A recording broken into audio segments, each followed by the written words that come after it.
In the year 1593, theologian Richard Hooker wrote of the laws of ecclesiastical polity, in which he declared this statement: "Which cloak sitteth no less fit on the back of their cause than of the Anabaptists," which, in layman's terms, simply means if the cloak fits well. 200 years later, British poet Daniel Defoe altered that in his poem Anglio Pulaski of Lithuania to now read, "Gentlemen, and if the cap fits anybody, let 'em wear it." Fast forward again, and now we are in America, and the phrase was changed again. Now to something you know and have heard plenty of times: if the shoe fits, wear it. Now, we touched on this very idiom last episode with Alanis Morissette's "You Oughta Know," and the fact that any of her exes that thought the song may have been about them was simply slipping on a shoe that was just their size. This week, we are taking that and giving it the Spinal Tap treatment and turning it up to 11 as we discuss a song that has had people guessing as to who just the hell it was about for decades now. Carly Simon's 1972 hit, "You're So Vain."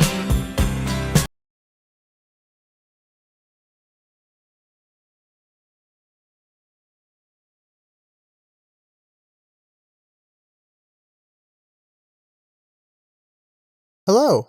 And welcome back, fellow gumshoes, to Heard It in a Love Song, the show where we take a look into the history of a love song that we all know and love. This week, the mysteries continue as we try to dig into the story of You're So Vain and figure out, well, who's so vain?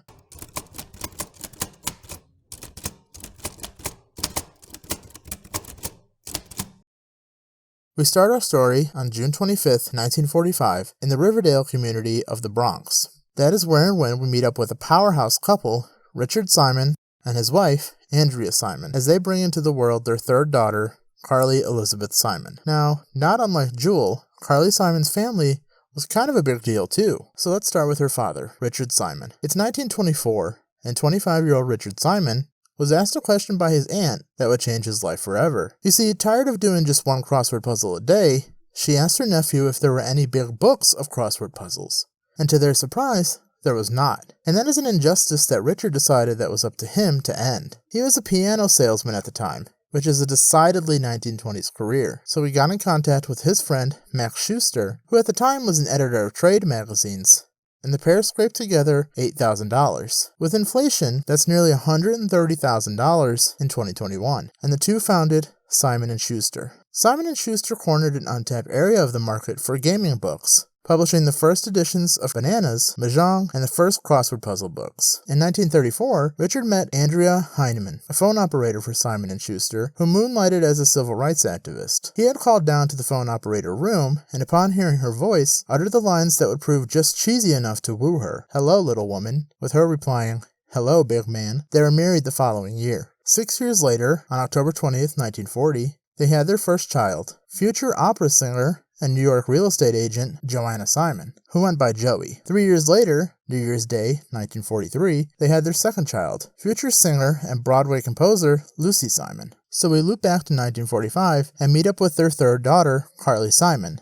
Youngest sister, but not youngest child, as their future photographer brother, Peter Simon, would be born 2 years later. Growing up spending time in one of three locations, their Riverdale home, their 6-story home in Manhattan, or their summer home in Stamford, Connecticut, young Carly rubbed elbows with extremely popular figures of the age: Albert Einstein, Charles Addams, Martin Luther King Jr., Charles Gershwin, Eleanor Roosevelt, and Jackie Robinson. The Robinsons had stayed with the Simons during the construction of their own Stamford house, and Carly went to many games at Ebbets Field, sitting on the lap of shortstop Pee Wee Reese in the dugout. The team even made her an official special Dodgers jacket for her role as unofficial mascot. Jackie even taught me to bat lefty, though it never took, Simon writes in her memoir, Boys in the Trees. He always had the cutest look around the side of his mouth, as if he were thinking about what he was to say before he said it. But while she won the hearts and admiration of those giant figures, it wasn't their admiration she was seeking. Rather, she was seeking the love and admiration of a figure in her life she named Orpheus, her father, Richard Simon. So why Orpheus? Well, this is a show about love, and if you don't know the tale of Orpheus and Eurydice, this one's for you.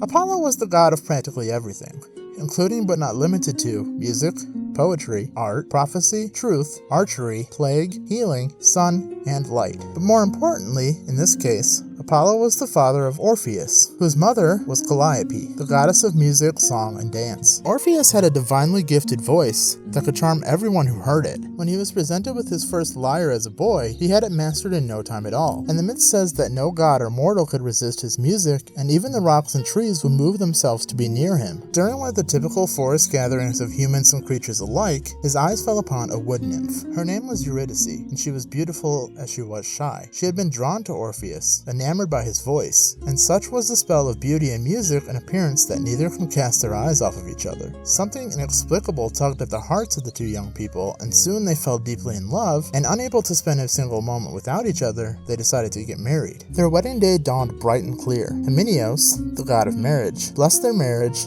and then a great feast followed. The surroundings were filled with laughter and gaiety. Soon the shadows grew large, signaling an end to the revelry that had lasted much of the day, and the wedding guests all took leave of the newlyweds, who were sitting, still hand in hand and starry-eyed. They soon both realized that it was time they were on their way and departed for home. However, as time has proven, regardless of the age, there will always be haters. So, insert Aristaeus, god of useful arts, such as beekeeping and cheesemaking, olive growing, herding, and hunting. And this god wanted something that Orpheus had, Eurydice. So there he was, waiting in the bushes for the young couple to pass by, and seeing that the lovers were approaching, he intended to jump on them and kill Orpheus. As he made his move, Orpheus grabbed Eurydice by the hand, and the pair fled into the forest. But he was hot on their trails, never losing pace or showing signs of exhaustion. And as the fates would have it, Eurydice tripped. And not only did she tripped into a viper's nest, and both Orpheus and Aristaeus knew that that was curtains for her. It wasn't long after that she succumbed to the poison and passed away. Gone were the days where Orpheus wowed crowds with his beautiful music, and he became a recluse, sunken, broken version of himself. And with nowhere left to go but down, he came up with an idea. He decided to go to the underworld and try to get his wife back. Apollo would talk to Hades, the god of the underworld, convincing him to hear his plea. Armed with his weapons, his lyre, and his voice, Orpheus approached Hades and demanded entry into the underworld. None challenged him. Standing in front of the rulers of the dead, in a voice that was both calm and anxious, Orpheus said why he was there. He played his lyre and sung out to King Hades and Queen Persephone that Eurydice was returned to him, and not even the most stone-hearted of people, or gods, could have neglected the hurt in his voice. Hades openly wept, and Persephone's heart melted, and even Cerberus, the gigantic three-headed hound guarding the entry to the underworld, covered his many ears with his paws and howled in despair. The voice of Orpheus was so moving that Hades promised to this desperate man that Eurydice would follow him into the upper world, the world of the living. However, he warned Orpheus that for no reason must he look back while his wife was still in the dark, for that would undo everything he hoped for. He should wait for Eurydice to get into the light before he looked at her. With great faith in his journey and joy in his song, Orpheus began his journey out of the underworld, joyful that he would once again be reunited with his love. As Orpheus was reaching the exit of the underworld, he could hear the footfalls of his wife approaching him, and he wanted to turn around and hug her immediately, but managed to control his feelings. As he was approaching the exit, his heart was beating faster and faster, and the moment he stepped on the world of the living, he turned his head to hug his wife. Unfortunately, he got only a glimpse of Eurydice before she was once again drawn back into the underworld. When Orpheus turned his head, Eurydice was still in the dark. She hadn't seen the sunlight, and as Hades had warned Orpheus, his sweet wife was drowned back to the world of the dead. Waves of anguish and despair swept over him, and shuddering with grief, he approached the underworld again, but this time he was denied entry. The gates were sealed shut, and the god Hermes, who was sent by Zeus, wouldn't let him in. That was it, the end of who he was, and the beginning of who he would remain to be for the rest of his life. A life which was cut short by the hands of the women that wanted him, but that he had absolutely no interest in. The women killed him, cut his body into pieces, and threw them and his lyre into the river. It is said that his head and lyre floated downriver to the island of Lesbos, where the muses found them and gave Orpheus a proper burial ceremony. People believe that his grave emanated music, plaintive yet beautiful, and his soul descended down to Hades, where he was finally reunited with his beloved Eurydice. So why was Richard Simon Orpheus? His undying love for Andrea, and the tragedy of what was happening to their love deemed him as Orpheus in young Carly's eyes. But more on that in a little bit. With all the stress of her home life, 6-year-old Carly Simon was afflicted with a childhood speech impediment. She would stammer and stutter, contorting her face with the effort to speak until she often lapsed into a paralysis of near silence.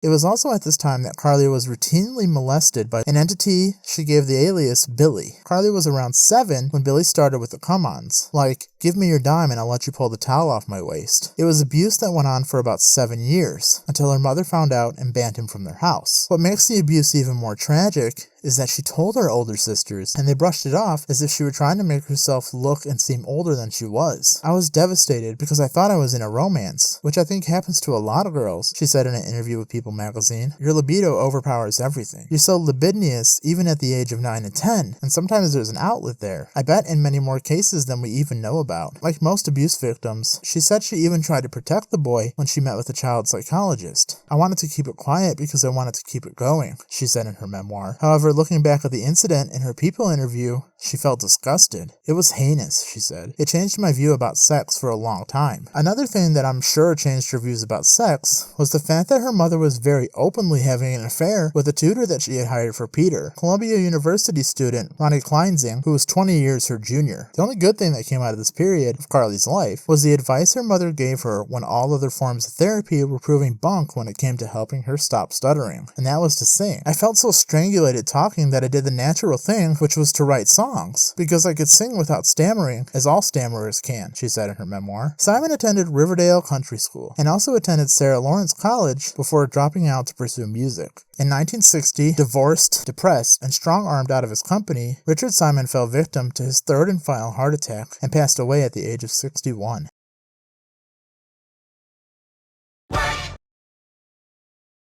By the summer of 1964, Carly's singing and songwriting efforts had transitioned into a duo with her older sister Lucy joining her. They were now known as the Simon Sisters. The duo would hitchhike up to Provincetown, Massachusetts, and sing at a local bar called the Moors. Their repertoire consisted of folk music, peppered with a few original compositions. It was also in 1964 that they were signed to Cap Records. Now defunct, Cap was the one-time home to artists like Louis Armstrong, Eartha Kitt, Fred Astaire, and Sonny and Cher. That same year, they released one of the 2 albums they would record with Cap, Meet the Simon Sisters, and in 1966, they released Cuddlebug. They had a minor hit with the song Winkin', Blinkin' and Nod, which was a children's poem by Eugene Field that Lucy had put to music. Winkin' and blinkin' and nod one night, sailed off on a wooden shoe. They performed both Winkin', Blinkin' and Nod and Turn, Turn, Turn on the Hootenanny TV series. There is a season, turn, turn, turn. In 1969, the duo was signed by Columbia Records and released a third album. The Simon Sisters sang The Lobster Quadrille and Other Songs for Children, later released by Columbia in 1973 as Lucy and Carly. The Simon Sisters Sang for Children. It was around this time that the only nail needed in the coffin for the Simon Sisters appeared in the shape of Sean Connery. While sailing to New York from London aboard the SS United States, they noticed that Sean Connery was on board. He was hot on the heels of his time as James Bond, so they sent a note to him saying what big fans they were of his work. "Dear Mr. Connery, my name is Carly Simon, and my sister's name is Lucy. We are not your ordinary fans. We are traveling from London, where we were both singing at the rehearsal room. We are both educated college girls, and our father was Richard Simon, who founded Simon & Schuster, the firm that published The Ginger Man by J.P. Dunleavy. We understand that you are going to New York to do a Broadway production of the play based on that book. Would you like to come over to our very cozy little room and have a cup of tea or pre-prandial cocktail?" 15 minutes later, the phone rang, and it was Sean Connery, who was mid-massage. He said he'd be down in 20 minutes. He later invited them for drinks, and the next night in his stateroom asked the girls if they were interested in having a threesome, asking them for a Simon Sisters sandwich. Carly was just 20 at the time, and her sister was 22, while Connery was 35 and married to the actress Diane Salento. The Hollywood Reporter writes that Carly described Connery in her memoir as far handsomer in person, but that she ultimately declined his offer of a threesome. The following night, however, Lucy went to see Connery in his room and did not return until 5:15 the next morning. Carly was so mad at her sister for this that she broke up their musical act when they arrived home in New York. At the time, Carly was in a relationship with British writer Willie Donaldson. He left the actress Sarah Miles for her, saying at the time, "She's the answer to any sane man's prayer. Funny, quick, erotic, extravagantly talented." But he soon jilted Carly by going back to Miles. But, just like Sean Connery wasn't the first celebrity to try to get into her pants, Willie was not the first person to jilt her either, but more on that later. It's now 1970. And Carly knew the time was right for her to make a name for herself. No sister holding her back, and only fame on the horizon. I see you shiver with Anticipation. When Simon's career was slow to take off, she found jobs as a summer camp counselor and as a secretary on a TV show. Her first day on the set, she had to go to the dressing room of comedian Red Fox, who promptly dropped his trademark Red Fox fur coat, revealing that he was stark naked underneath. She quickly fled. Marvin Gaye, in his dressing room, was stripped only to the waist, but when he asked Simon to stick out her tongue, Marvin lunged at my face, swept my tongue into his mouth, and began sucking on it. I extracted it without inflicting damage, she would say in her memoir. Upon landing a meeting with Jack Holzman, founder and CEO of Elektra Records, home to artists like AC/DC, Bad Company, Jackson Browne, Tim Buckley, oh brother, this guy stinks! Tracy Chapman, Korn, and Keith Sweat, my body all over your body, baby. Your body all over my body, baby. she released her self-titled debut album, Carly Simon, in March 1971. The album contained her breakthrough top 10 hit, That's the Way I've Always Heard It Should Be, Well, that's the way I've always heard it should be. which peaked at number 10 on the Billboard charts, and earned Simon a nomination for Best Female Pop Vocal Performance at the 14th Annual Grammy Awards. The album itself peaked at number 30, and Simon won Best New Artist the same year. Her second album, Anticipation, came in November of the same year. Also, in the same year, she appeared in the 1971 Milos Forman film Taking Off, playing an auditioning singer and sang Long-Term Physical Effects, which was included in the 1971 soundtrack for the film. Like its predecessor, Anticipation peaked at number 30, and the lead single, the titular Anticipation, was a significant hit. It reached number 3 at Easy Listening Radio and number 13 on Billboard's Pop Single chart, and earned Simon a second nomination for Best Female Pop Vocal Performance at the 15th Annual Grammy Awards. It subsequently became notable in popular culture for its use in a variety of commercials to market the ketchup of H.G. Heinz Company. Their ketchup's coming out a lot slower than ours does. That's not good manners. Oh, you noticed our Heinz. Here, taste it.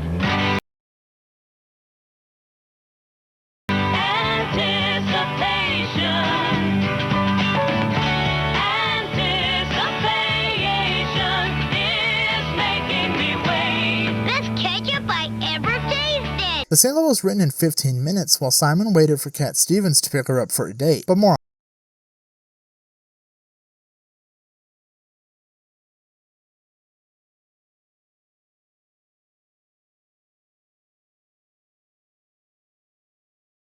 In early 1971, she was walking down the street with her sister when she passed a newsstand holding a copy of Time magazine, featuring a cartoon James Taylor on its cover. James Taylor was popping off at the moment. His song Fire and Rain was burning up the charts, and he was truly a hot commodity. Without thinking, I blurted with confidence, "I'm going to marry him." How did I know this? People have asked me over the years. The only answer I can come up with is he, James, was perfect for me in every way. If you believe in predestination or clairvoyance, that would be a terrific example of why you're right to. There was no standout meet cute for Carly and James. Rather, the musicians came together after a series of fleeting encounters. The pair had a vague idea of who each other was in their youth, as both of their families spent the summer holidays on Martha's Vineyard, an island in the U.S. state of Massachusetts, with Taylor recalling seeing Simon and her sister performing there in the mid-60s, telling Rolling Stone he had found her quite attractive, noting that he was 14 and she was 18 at the time. He added, "She was a bit less approachable than she was when I was 24. After briefly crossing paths in the late 60s, they met in April 1971 when Simon opened for Cat Stevens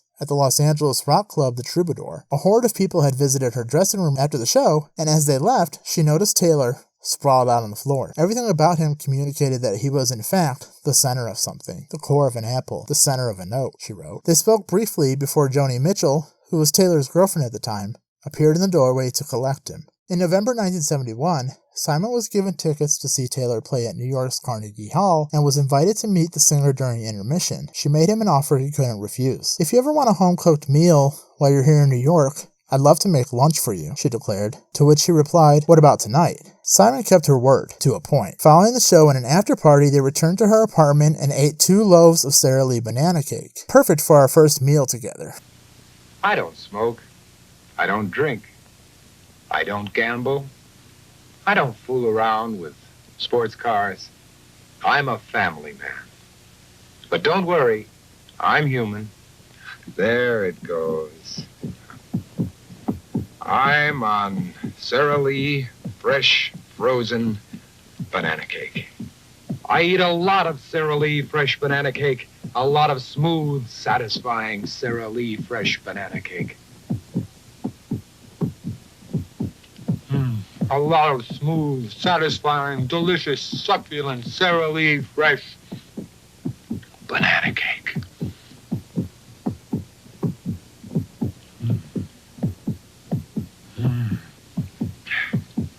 You're my one vice, Sara Lee. But you're a nice vice.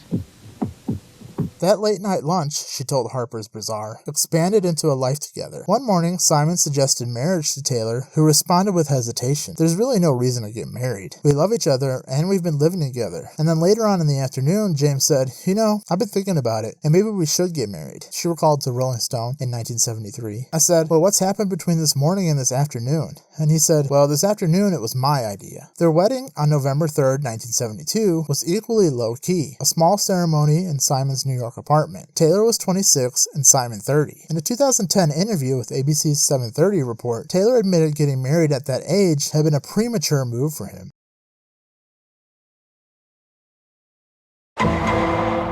It amazes me that people get married in their 20s. I mean, what do you know? Their marriage coincided with the peak of their fame and success, making them something of a musical power couple. Along with their individual work, the pair recorded a number of duets. However, behind the scenes, things weren't quite so harmonious. Our love became bipolar, switching from love to hate, lust to loathing, and back again, sometimes within a day, Simon wrote.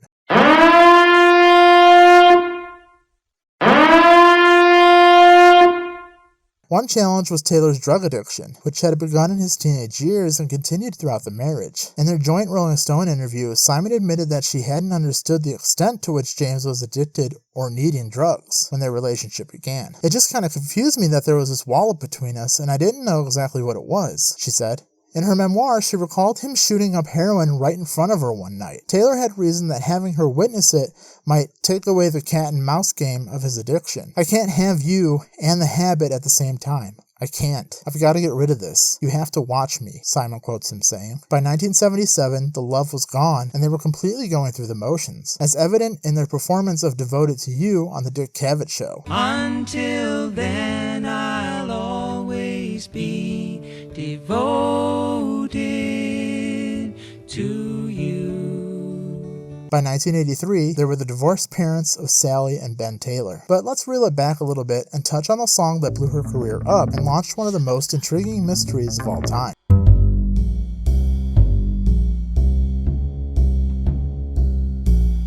Simon scored the biggest success of her career in 1972 to 1973 with You're So Vain. It hit number 1 on the US pop and adult contemporary charts and sold over 1 million copies in the United States alone. It was one of the decade's biggest hits and propelled Simon's breakthrough album, No Secrets, to number 1 on the US album charts, where it stayed for 5 consecutive weeks. The album achieved gold status that same year, and by its 25th anniversary in 1997, it had been certified platinum. You're So Vain received Grammy Award nominations for Record of the Year, Song of the Year, and Best Vocal Pop Performance, losing out to Roberta Flack, Telling my whole life with his words, killing me softly with his song.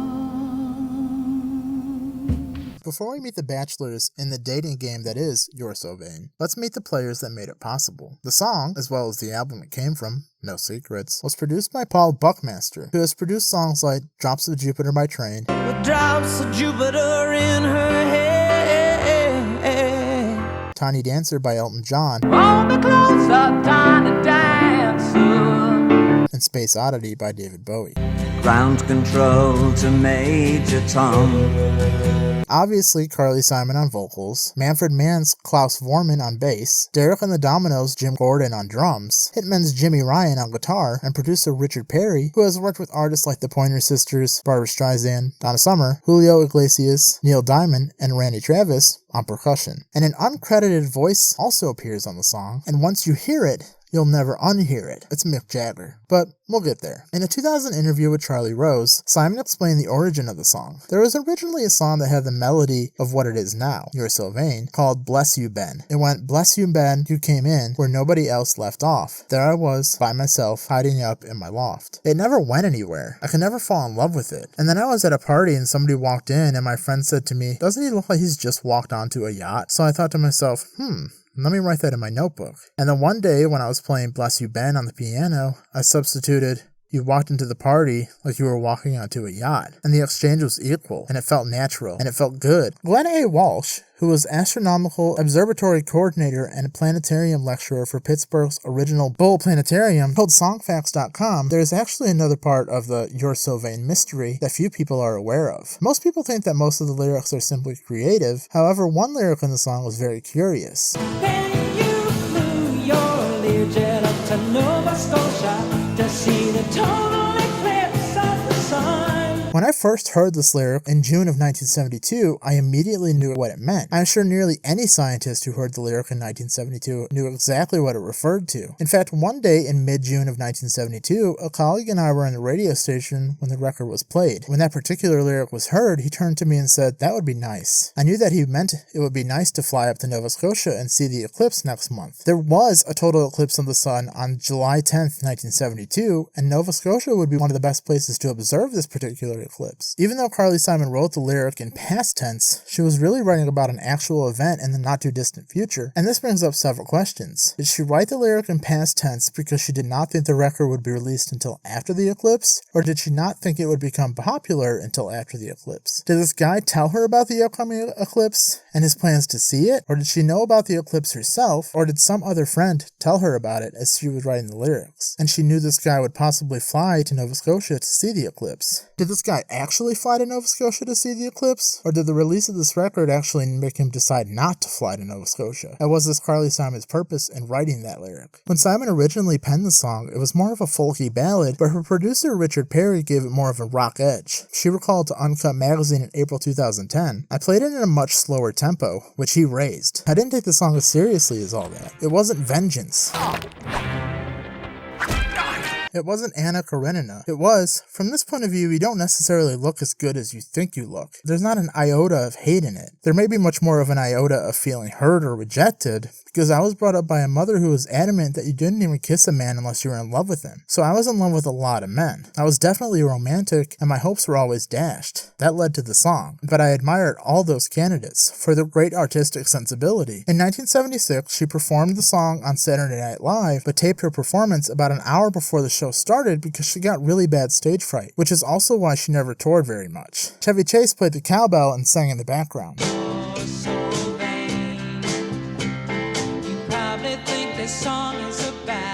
The chorus of the song is included in the Nine Inch Nails song Starfuckers Incorporated on the Fragile album. That you think this song is about you, don't you? Gavotte used in the line, You had one eye in the mirror as you watched yourself, Gavotte. is a type of French dance. In this context, it can be taken to mean moving in a pretentious manner. Yes!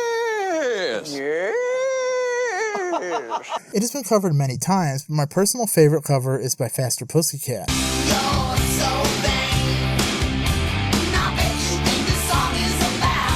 In 2010, Simon told Uncut that Mick Jagger can be officially scratched off the record for subject of the song. It had been written before I met him, so he's not a contender, but I owe more to Mick Jagger than anybody in the business. The fact that he sang on that record brought it over the top. Richard Perry had me do the vocals all over again, that he tortured me into singing about 100 times because he thought Mick had lifted it to a new level. And at that time it annoyed me. I was so heartily sick of the song, but his backing vocal was so right on.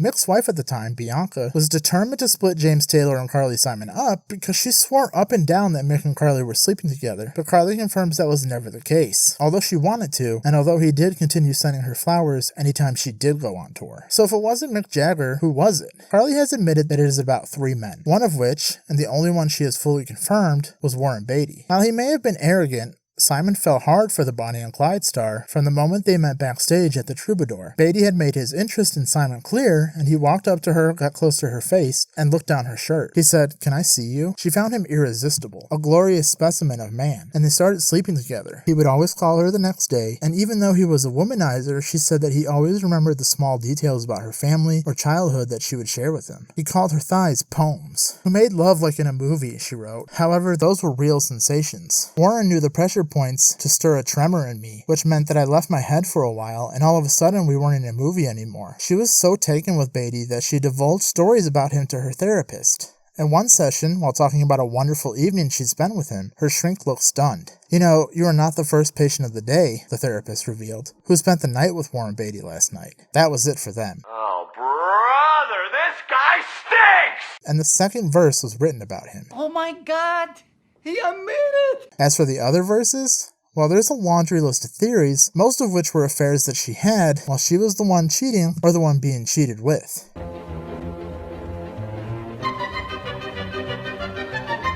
5 Easy Pieces director Bob Rafelson and Carly were on and off lovers for a few weeks, but he was married. He eventually told his brilliant, beautiful wife Toby about me during a karma cleaning session, Simon wrote.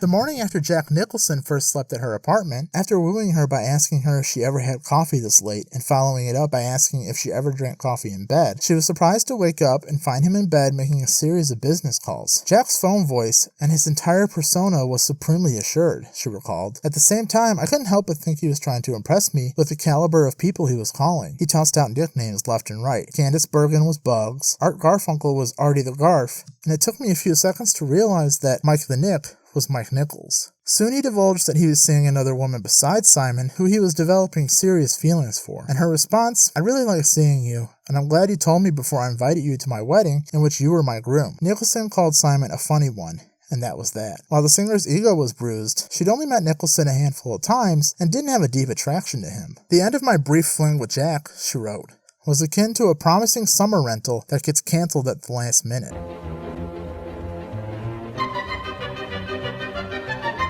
Up next in rotation is Chris Christopherson. Simon and Christopherson spent a slam dunk deranged month or so together after meeting through LA's music scene. She was astonished by his songwriting skills, particularly in "I've Got to Have You." How did he think of that utterly fragile combination of words, she thought. Chris, the man of soft lips and marble eyes sunken in snow. The simplest textures, the songs of a night bird.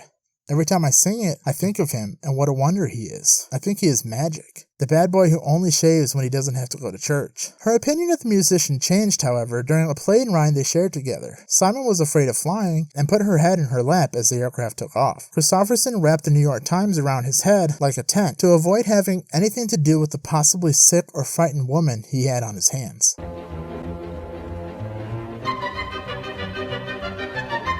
And so we circle back to Cat Stevens. One of Simon's first big gigs was opening up for Cat Stevens at the Troubadour in West Hollywood. Shortly after that show, back in New York, Simon invited the singer over to her apartment for a date. He was late and she started to get upset, so she pulled out a guitar and determinedly penned Anticipation, which would go on to become one of her biggest hits. Stevens eventually arrived and Simon got over her anger, and the two became lovers. "It feels too private to speak of our two bodies together, and too tender and spiritual to actually refer to it as sex," she wrote of their encounters. "I loved to watch him as he slept, as he looked at the sky or a piece of art. He rarely asked questions, and when he did, it was in a wonderfully scratchy bass voice that sounded like an old man of the woods telling a tale of those who had passed by his tree hundreds of years ago." Your So Vain comes in at 106 beats per minute.